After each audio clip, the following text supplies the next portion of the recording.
Hello साथी हो सबैलाई गुड मर्निङ।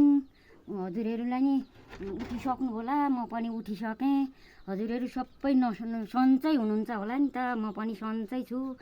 आज चाहिँ म यहाँ के अरे बिहान यहाँ घर पोत्ने माटो लिन चाहिँ म जाँदैछु।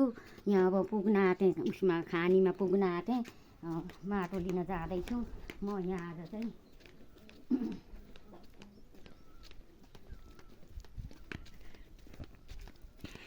यहाँ माटो लिन आइरहेको छु म। यहाँ खन्नु पर्ने, अनि यहाँ खन्नु पर्ने माटो लिन आएँ, घर पोत्ने माटो। हेलो साथी हो, म त यहाँ आफन्तलाई भेट्न जाँदैछु। यो हामीले पढेको स्कुल हो, यहाँ बाइक चाहिँ बिसाएर चाहिँ म यहाँ उँभो जाँदैछु आफन्तका घरमा।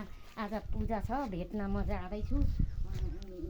यसो हेर्नु न, यहाँ हामीले यो पढेको यो स्कुल हो, हामीले 5 सम्म पढेको हो। यो छ मन्दिरलाई पनि दर्शन गर्न आएको हो। यो हामीले स्कुल हो, हामीले पढेको स्कुल यही हो साथी हो। अनि म यहाँ माथि आज पूजा छ आफन्तकामा। म यहाँ चाहिँ यहाँदेखि उँभो बाइक जाँदैन, म यहीँ बिसाएर चाहिँ म एकदम उँभो जाँदैछु। अब निकै माथि पर्छ, निकै माथि पर्छ। म यहाँ माथि जाँदैछु आफन्तकामा। आज पूजा छ, पूजा खान गएको। हामीले पढेको स्कुल हो। एउटा सुन्दर जग्गा देखिन्छ, कस्तो राम्रो छ हेर्नुहोस् साथी, कस्तो सुन्दर छ, के सुन्दर छ।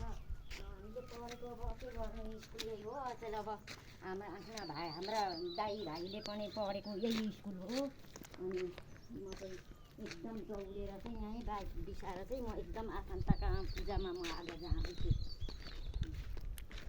अब पुग्न आँटेँ म चाहिँ, म पूजामा पुग्न आँटेँ। घर यही हो हजुर।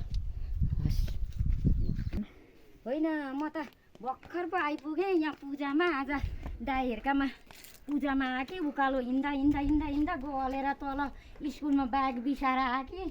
हिँड्दा हैरान भएर पूजा नि सिद्धि पो सकेछ। खोइ मम्मी कता गइन्? ए हो त्यतै छु। नमस्ते। ए दाइ नमस्ते। पूजा ल म खान्छु। बिहानैदेखि हिँडेँ कि ढिलो भइपो आइपुग्नै पो, पूजा त सिद्धि पो सकेछ। एकछिन सास फेरेर चाहिँ म अब अनि प्रसाद खान्छु। अनि आउँदा उकालोमा ढिलो भयो। अनि मान्छे त्यस्तै हो नि, गर्मीले बल्ल आइपुग्यो। हजुर बल्ल आइपुग्यो। उकालो हिँड्दा आइपुग्नै मुस्किल पर्छ।